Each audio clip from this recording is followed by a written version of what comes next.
So towards the end of a pilgrimage in Nepal, we were wrapping up on the last few days, and my teacher was talking to another friend of ours, a guy who was sort of our guide through the whole trip, a guy named Janeshwar. And he was saying, and I could hear them saying while we were hiking, we're really close to Muktinath. We should go to Muktinath. Yeah, it's one of the places you need to go if you're on pilgrimage in Nepal. So Muktinath is part of what's called the Char Dham. They say it's one of the four holiest places in all of that part of the world. And as I'm hearing them talking about this, I'm thinking to myself, why do I have a funny feeling I'm going to be booking travel plans to Muktinath? At the end of their conversation, my teacher turns around and goes, Bob, you want to go to Muktinath? Now, let me take a quick detour here. See, I went on this trip, and the return date for me coming home was about 9 to 10 weeks before my wife is about to give birth to our first child.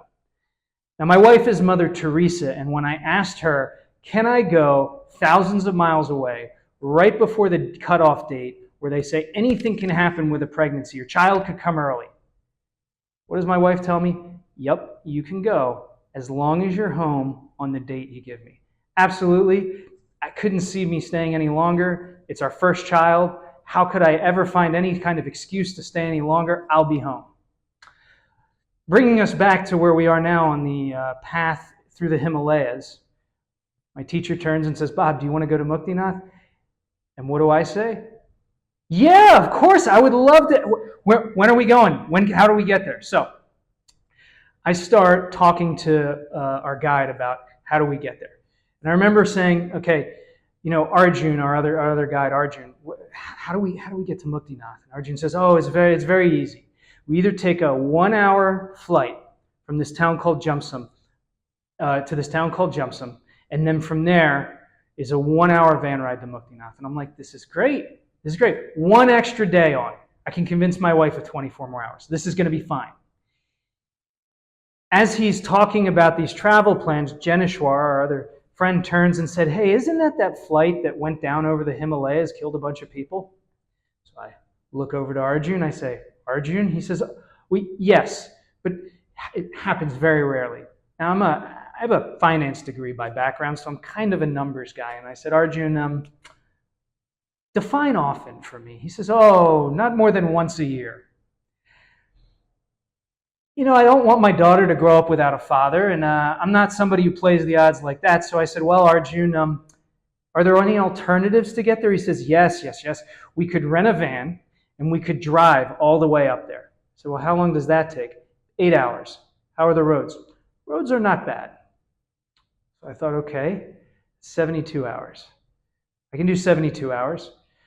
So I start to work on all of the logistics with Arjun. It's going to be 4 of us. We're going to pile into this van. We're going to drive to Muktinath. We'll stay there overnight. Once you get there, there's a spring there and then 108 fountains. And they say you're supposed to bathe in the 2 springs, then run under the 108 fountains. It's a purification thing. So I figure we'll get there. The next morning we'll wake up. We'll do that. We'll get in the van. We'll stop by the Gandaki River, another very holy place there. And then we'll drive back. And it'll be a grand total of 72 hours that I will have to stay over and above that I promised my wife. I called my wife. Remember when I said my wife is Mother Teresa? Well, she gets the award for Wife of the Century because her answer was okay, but not an hour later than the new return flight you gave me. So the next day, we pile into the van, we start driving.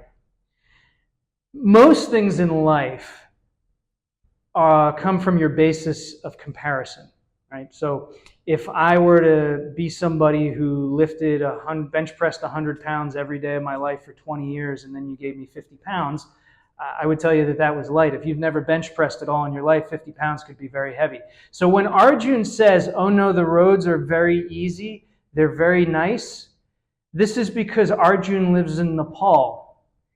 And so his basis for comparison on a morning commute to work apparently looks like a 1.5 lane highway with no guardrail next to, literally, and I'm not making this up, the Guinness Book of World Records deepest gorge in the world.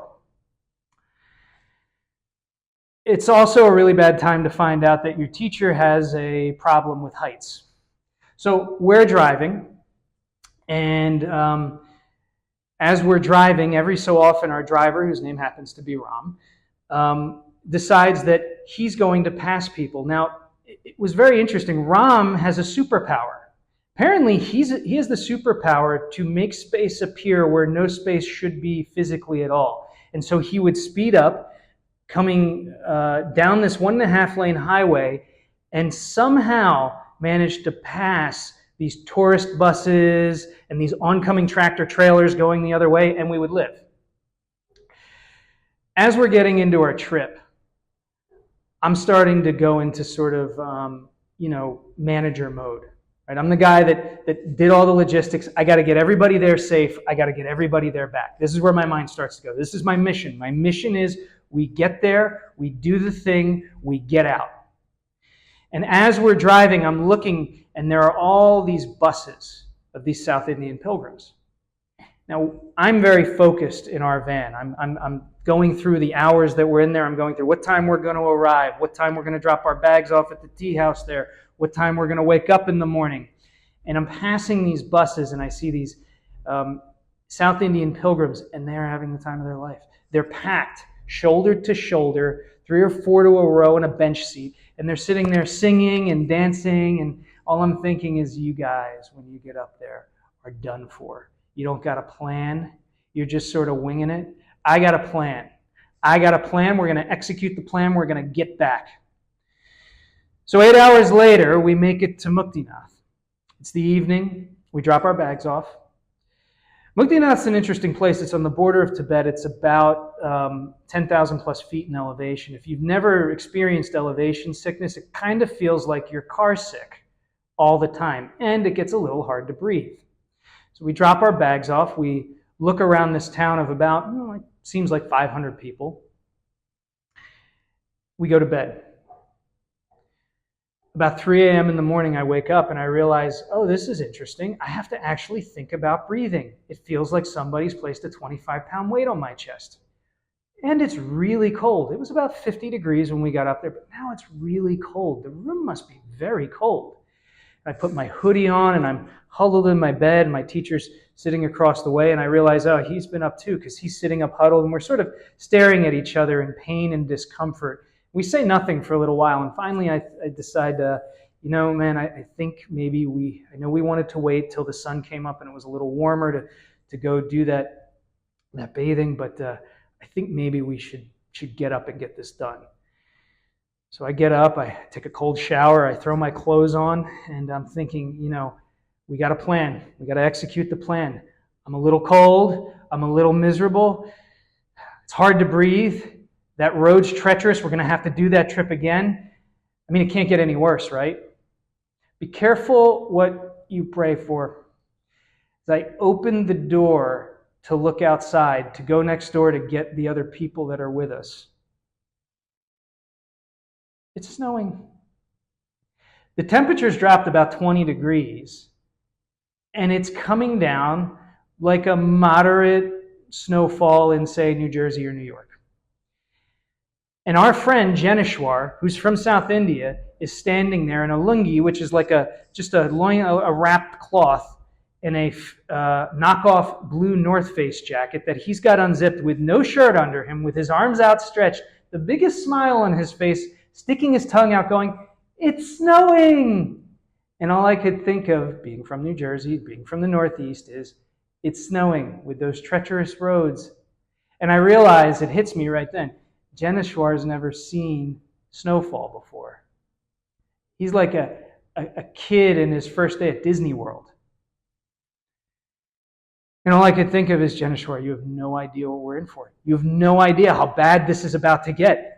We could die. We could die. I turn to Arjun, our guide. I say, Arjun, have you ever been up here when it snowed before? And Arjun says, oh, yes, many times. I said, okay, so the roads are going to be tough to get home on? It could be. I'm like, okay, man, how does that usually work out? Oh, well, sometimes you are stuck up here. I'm like, yeah, but I mean, like for an hour to the day? Oh, I was stuck here for 2 weeks once. And all I can think of is immediately, I'm getting divorced. My wife is going to divorce me. I'm up here. I've got to get home. I've got a kid. I have jobs. I have responsibilities. I have things I have to do. I can't be stuck on the border of Tibet in this town of 500 people. This is not possible. I have a plan. I have a plan. Can't get any worse, right? As I look down the main drag, we're on the 4th floor balcony.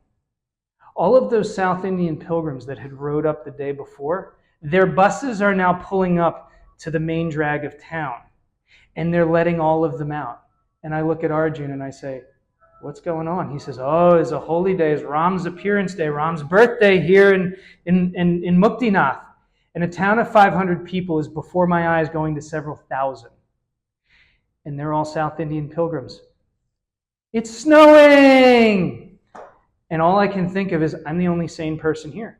I am the only person who actually understands in this whole town what kind of danger we're in. I'm the only person who understands that we're going to get stuck here. I must be the only person with any kind of responsibilities. Everybody else here is insane. I'm the only sane one.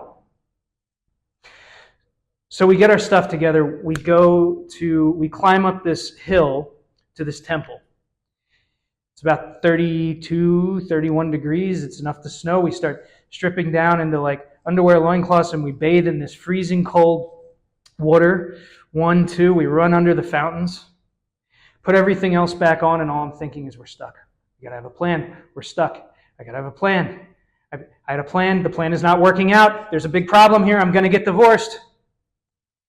Now, as we're walking out, I am doing what any pilgrim in a holy place, and look, it doesn't matter what your religious background is. Place that's been holy to people for thousands of years, it still holds some meaning, right? So I'm doing what any person who's a pilgrim and wants to be very respectful would be doing. Social media, Instagram, pictures at Muktinath, look at me, selfie with the fountains. And I start posting to my social media page. I get a message as I'm doing this, in the middle of it, from a student of mine who I used to teach back in Philadelphia, and she says, she's Indian by birth, and emigrated over here with her family, and she said to me, are you at Muktinath? And I thought to myself, all of my discomfort melting away, because now somebody thinks I am very important. I sent her a message back. I said, why, yes, I am. And she immediately responded through Messenger, how did you get there? ? Exclamation point. I thought, well, I have a story to tell. And I started to type, well, we took a van, send.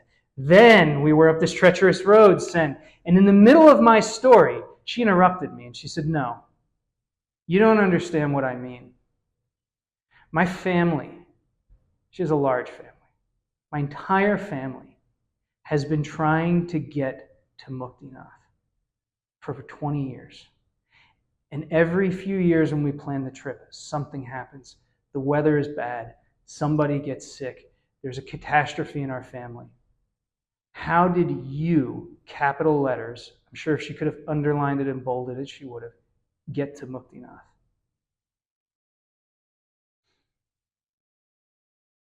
But I suddenly realized I'm actually the crazy person here. I'm in a place of great respect, a holy place. And all I can think about doing is getting out. Those people from South India, they got jobs, families, responsibilities. They're just happy to be someplace that really calls to them. They're present. They've got presence of mind. Me? My mind wants to be anywhere but where I actually am. And what do I get for that? I'm miserable.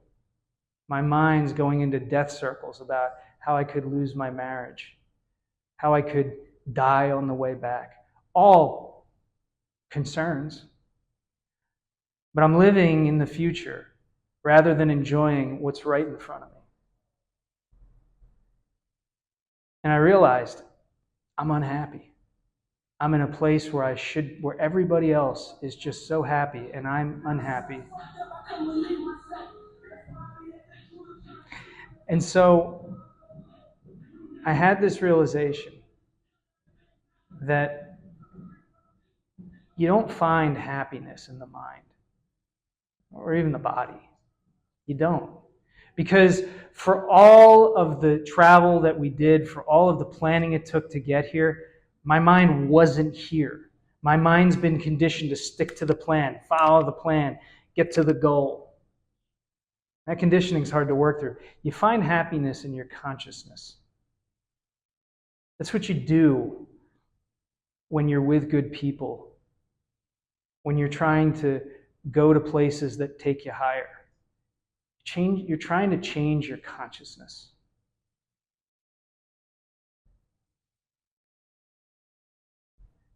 And so I had 8 hours on a treacherous ride home to think that over. And I remember taking a mental inventory in my mind of what did the last 24 hours of worry actually get me. And all it got me was unhappiness. But the minute my consciousness changed and I became very present about where I was and how lucky I was to have made it to some place that people have spent their whole lives trying to get to, I immediately felt happiness. I felt gratitude. So often we spend our time living in the present or living in the past, going over how I've been hurt, going over how it didn't work out the way I wanted to. Things will be better when this happens. Things will be better when I get that money, when I hit that level in my job. And the reality is, oftentimes, there's a lot of good things that are really right in front of us. But we're just so conditioned to not be present. Maybe if we could all work on just being a little more present, just seeing the things that are right beside us that we have to be grateful for. You can start to change your consciousness, and you can start to find some happiness in life. So it took us much longer on those very treacherous roads. We had to stay at a overnight hotel, which is sort of like a 1-star Best Western. You know, four levels, 1 shared bathroom for each level, 30 beds to a level, and then we eventually made it back with a decent amount of time to spare to make the flight. And I'll tell you, one of the strangest things about that whole trip is, within 48 hours, I went from a place where I had a person say, "How did you get there?" I've spent my whole life getting there. The JFK airport. From solitude, quiet, reflection, to honking horns, stray soundtracks off of cars, people rushing from one place to another down the streets of New York City. And I tend to think, because I was able to at least find a little bit of gratitude, a little bit of presence in that moment, coming down from that hill, that maybe I was just a little more calm for a couple of days when I got home than I might have otherwise been. Yeah, I am married to the most wonderful woman in the world who puts up with a lot of crazy travel and tolerates all of the insane places that I like to go in the world. And I'm super lucky and super fortunate. I love her very much. And the baby is 3 years old and starting preschool, and knows who her father is because he made it home.